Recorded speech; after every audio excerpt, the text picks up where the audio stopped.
नमस्ते दोस्तों। आज हम बात करने वाले हैं मार्गशीर्ष मास और मंदिर में किए जाने वाले कुछ विशेष उपायों के बारे में। मार्गशीर्ष मास, जिसे कुछ जगहों पर अघाड़ अघार भी कहा जाता है, बहुत पुण्यदायी माना जाता है। इस महीने में किए गए धार्मिक दान और उपायों से मनोकामनाएं पूर्ण होने और पापों से मुक्ति मिलने का विश्वास है। कहा जाता है कि यदि इस महीने में विधिपूर्वक शिव जी या देवों को दान और पूजा की जाती है तो उसके शुभ फल निश्चित मिलते हैं।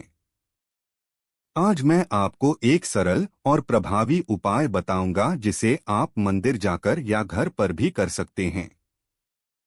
यहाँ आप जो भी दान या मंत्र आप रोज करते हैं उनका जिक्र करिए। उदाहरण के तौर पर दान में गुड़ चावल देना, दीप जलाना और नमः शिवाय का जाप। मार्गशीर्ष महीने में यह उपाय करने से शांति, समृद्धि और समस्याओं का निवारण माना जाता है। आप भी आज ये उपाय करिए और श्री हरि का आशीर्वाद पाइए। जय श्री हरि। तो जैसा कि मैंने बताया, मार्गशीर्ष मास में किए गए उपायों का फल कई गुना बढ़ जाता है। इस महीने में भगवान विष्णु और भगवान शिव दोनों की कृपा विशेष रूप से प्राप्त होती है। यदि आप किसी मनोकामना के लिए प्रयास कर रहे हैं, जैसे घर में शांति, कार्यों में सफलता, धन की वृद्धि, परिवार में सुख समृद्धि, तो यह महीना सच में बहुत प्रभावशाली माना गया है।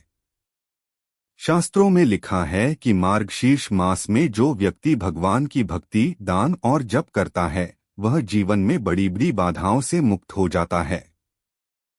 आज के दिन का उपाय बहुत सरल है।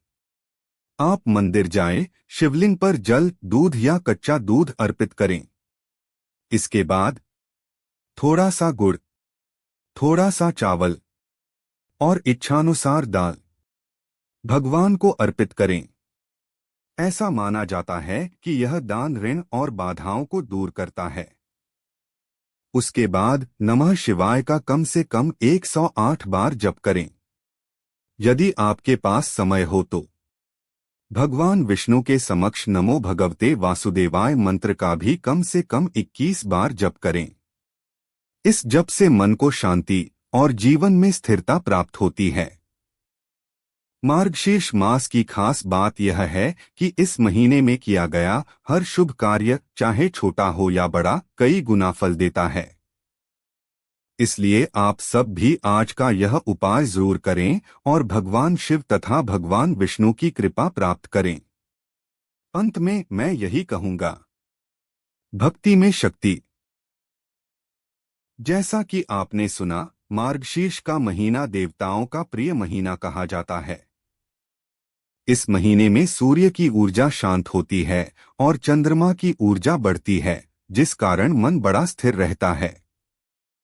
इसलिए इस महीने में किया गया जप, ध्यान और पूजा मनोकामनाओं को जल्दी पूरा करता है। पुराने समय में ऋषि मुनि भी इसी महीने में जंगलों में जाकर तपस्या करते थे, क्योंकि इस अवधि में साधना का फल कई गुना तेजी से मिलता है। अब बात करते हैं आज के विशेष उपाय की। सुबह सुबह स्नान करके साफ कपड़े पहन लें। फिर किसी नजदीकी शिव मंदिर में जाएं। भगवान शिव के सामने बैठकर 1 मिनट अपनी इच्छा को मन में स्पष्ट करें। उसके बाद जल चढ़ाएं, थोड़ा सा दूध लें और शिवलिंग पर धीरे से अर्पित करें।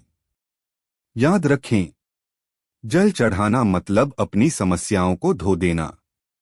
दूध चढ़ाना मतलब मन को शांत करना। इसके बाद भगवान को सफेद धान, चावल अर्पित करें। यह पवित्रता और स्थिरता का प्रतीक है। फिर भगवान शिव के सामने बैठकर नमः शिवाय का 21, 51 या 108 बार जप करें। जब आप जप करते हैं तो आपकी ऊर्जा शिव ऊर्जा से जुड़ती है और नकारात्मक चीजें दूर होने लगती हैं।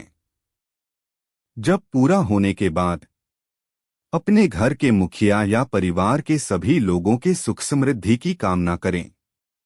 अंत में भगवान से प्रार्थना करें, हे भोलेनाथ, मेरे जीवन की बाधाओं को दूर करो, मुझे सही रास्ता दिखाओ और मेरे परिवार पर अपनी कृपा बरसाओ। इतना करने के बाद अगर मन में शांति मिले तो 5 मिनट वहीं बैठकर ध्यान भी कर सकते हैं। ध्यान रखने की बात यह है कि उपाय तभी फल देता है जब मन में विश्वास हो और इरादा साफ हो। मार्गशीर्ष मास में किया गया हर छोटा कर्म भी बड़ा फल देता है, चाहे वो दान हो, पूजा हो या भक्ति।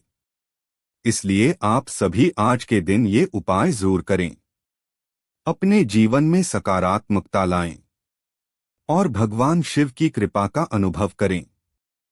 हर हर महादेव। जय श्री हरि। शिव पुराण में शिव जी कहते हैं, दान देने वाला कभी निर्धन नहीं होता। जो व्यक्ति बिना किसी दिखावे के दान करता है उसके जीवन से बाधाएं दूर होती हैं। क्या दान सबसे श्रेष्ठ माना गया है?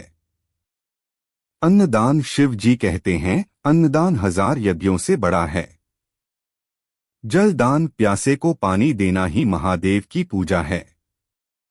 वस्त्रदान, ठंड में गरीबों को कपड़ा देना तामसिक पापों को नष्ट करता है। औषधि दान, किसी बीमार की मदद करना अमृत समान पुण्य है। ज्ञान दान, सच्चे ज्ञान का प्रसार शिव जी को अत्यंत प्रिय है। शिव जी का संदेश, दान ऐसा हो जो दूसरे की जरूरत को पूरा करे। दान ऐसा हो जिसमें अहंकार न हो। दान ऐसा हो जिसमें दयालुता हो। कभी कभी हम सोचते हैं कि भगवान हमारी सुनते क्यों नहीं, पर सच यह है कि शिव हमेशा सुनते हैं, बस हम उनकी योजना को समझ नहीं पाते। महादेव वही देते हैं जो हमारे जीवन के लिए सबसे अच्छा हो। जो चीज हमें नहीं मिलती, शायद वह हमारे लिए बनी ही नहीं थी।